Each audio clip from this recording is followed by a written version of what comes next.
जय मसीह की मेरे प्रिय भाई और बहनों, एक बार फिर से प्रभु यीशु मसीह के नाम में आप सभी को जय मसीह की।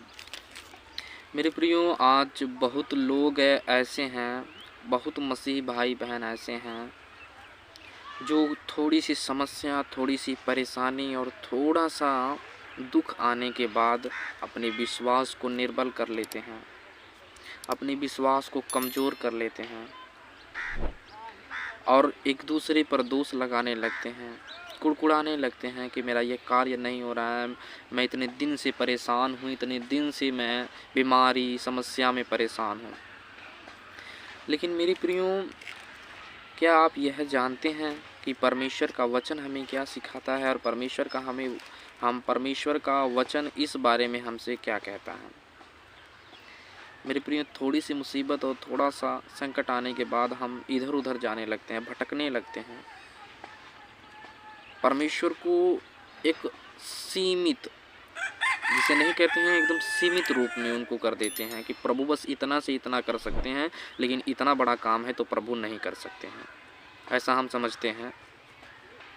कुछ भाई बहन ऐसे हैं जो मसीह भाई बहन जो विश्वास में कमज़ोर हैं, कहते हैं ये कार्य हो गया, ये कार्य हो गया, लेकिन ये इतना बड़ा कार्य है, क्या ये परमेश्वर कर सकते हैं? लेकिन मेरे प्रिय, मैं आपको बताना चाहता हूँ कि परमेश्वर के लिए कोई कार्य असंभव नहीं है और परमेश्वर न सीमित हैं, प्रभु असीमित हैं, उनके लिए कोई कार्य असंभव नहीं है, हर कार्य मुमकिन है यीशु के लिए। पुराने नियम में देखते हैं, जब इजरायली मिस्र में गए और मिस्र के राजा फ़िरौन ने उन्हें गुलाम बनाया, बहुत सारी ताड़नाएं प्रताड़ित किया। जब मूसा उन्हें छुड़ाया और जब मूसा उन्हें लेकर आया, यहोवा के कहने के अनुसार उस देश से निकाला, तो कितना कुड़कुड़ाया। थोड़ा सी कह रहे थे कि मुझे वहीं अच्छा था, तो मुझे इस बीच जंगल में मारने के लिए लाया है। पानी नहीं मिल रहा है, भोजन के लिए, पानी के लिए वह मूसा पर कुड़कुड़ाने लगे। लेकिन मेरे प्रियो, परमेश्वर उनकी घटी को पूरा करते रहे। यह बात आप समझते हैं? जब पवित्र शास्त्र को आप पढ़ेंगे कभी, तभी आपको समझ में आएगा। परमेश्वर के पवित्र वचन को पढ़ते रहिए, उनके पवित्र शास्त्र, हमारा हथियार जो है वह पवित्र बाइबल है, पवित्र शास्त्र है, उसी में हमें सब चीज़ मिलता है। परमेश्वर हमसे उसी के द्वारा बातें करते हैं। थोड़ी सी समस्या और थोड़ा सा संकट आने के बाद आप घबराएं ना, बस परमेश्वर पर विश्वास करें। परमेश्वर का वचन क्या कहता है? परमेश्वर का वचन कहता है, यदि तुम्हें राई के दाने के बराबर विश्वास हो तो तुम यह सहतूत के पेड़ से कह दो कि जाके समुद्र के किनारे उखड़ के लग जा, तो भी वह तुम्हारा बात मान लेगा। परमेश्वर का ये वचन कहते हैं, एक सरसों के दाने के बराबर यदि हमारा विश्वास है तो हम एक पेड़ से भी कहेंगे तो वो उखड़ जाएगा। लेकिन हमारे पास उतना मात्र भी विश्वास नहीं है, सरसों मात्र भी विश्वास नहीं है। बस हमें आना है मसीह में, बस हमें हर घटी, हर बीमारी चंगा हो जाए, स्वस्थ हो जाए, भला हो जाए, सुरक्षित हो जाए, और प्रभु से कुछ मतलब नहीं है। आज के मसीह भाई लोग ऐसे ही कर रहे हैं। भाई बहनें सभी को कह रहे हैं, सभी लोग आज इसी ख्याल में और इसी बातों में डूबे रहते हैं, संसारिक बातों में। जब पवित्र शास्त्र को पढ़ेंगे, उसमें प्रभु आपसे बातें करेंगे। प्रभु के लिए कोई कार्य असंभव नहीं है। मेरे प्रिय, परमेश्वर के वचन को देखते हैं, परमेश्वर का वचन क्या कहता है। भजन संहिता अध्याय 91 वचन 1 में लिखा है, पढ़िए, जो परम प्रधान की छाए हुए स्थान में बैठा रहे, वह सर्वशक्तिमान की छाया में ठिकाना पाएगा। परमेश्वर का वचन क्या कहता है कि जो परम प्रधान के छाए हुए स्थान में बैठा रहे, कहने का तात्पर्य यह है, परमेश्वर दाऊद कहते हैं कि जो परम प्रधान के छाए हुए स्थान में, जो प्रभु में लगातार विश्वास में बना रहे, न भटके, बैठा रहे आशा में, विश्वास में, क्या लिखा है उसके आगे, वह सर्वशक्तिमान की छाया में ठिकाना पाएगा।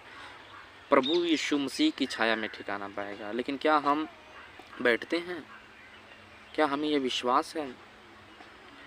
क्या हम प्रभु पर यह विश्वास करके पूरे दृढ़ विश्वास से कहते हैं कि प्रभु कर देंगे? यदि आप पूरा दृढ़ और आपका विश्वास मजबूत है तो प्रभु आपकी अवश्य सुनेंगे। मेरे प्रिय भाइयों और बहनों, परमेश्वर का वचन यही कहता है कि जो परम प्रधान की छाया स्थान में बैठा रहे वह सर्वशक्तिमान की छाया में ठिकाना पाएगा। प्रभु उनकी सुध ही लेंगे, उनको चंगा करेंगे, उनको आज़ाद करेंगे, उनको स्वतंत्र करेंगे, उनको बीमारी गरीबी के बंधन से आज़ाद करेंगे। जब हम उनकी इच्छा के अनुसार चलते हैं तभी। इसलिए एक दूसरे पर कुड़कुड़ाएं ना, एक दूसरे पर दोष ना लगाएं।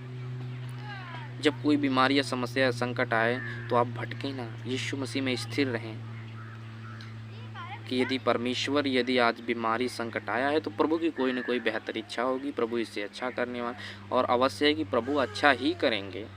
प्रभु किसी के लिए कभी नहीं बुरा करते हैं, ना ही परमेश्वर की ये इच्छा है।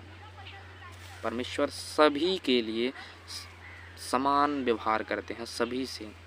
परमेश्वर आपसे बहुत प्यार करते हैं, बहुत प्रेम करते हैं, बस आपको मालूम नहीं है, वो बात अलग है। लेकिन पवित्र शास्त्र में हमें यही सिखाया गया है कि परमेश्वर आपसे बहुत प्रेम रखते हैं।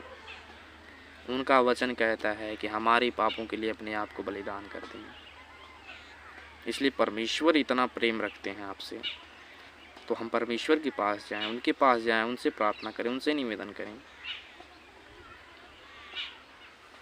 मेरे प्रिय भाइयों बहनों, आप लोग स्थिर रहिए, प्रभु में विश्वास कीजिए। प्रभु अवश्य है आपकी दुआओं को सुनेंगे, आपके विश्वास को प्रभु मजबूत करेंगे, और आपके विश्वास को प्रभु यीशु मसीह विश्वास के अनुसार आपके लाइफ में प्रभु अपना कार्य को करेंगे। अपने कार्य को आपकी विश्वास के अनुसार करेंगे। यदि आपका विश्वास मजबूत है तो प्रभु यीशु मसीह उसे अवश्य ही करेंगे। इसलिए हर दिन पवित्र शास्त्र को पढ़िए, प्रभु के अनुसार चलिए। मेरे प्रिय भाइयों और बहनों, प्रभु यीशु मसीह आप सभी को आशीष दें। God bless you all my dear brother and sister. आमीन। प्रभु आप सभी को आशीष दें।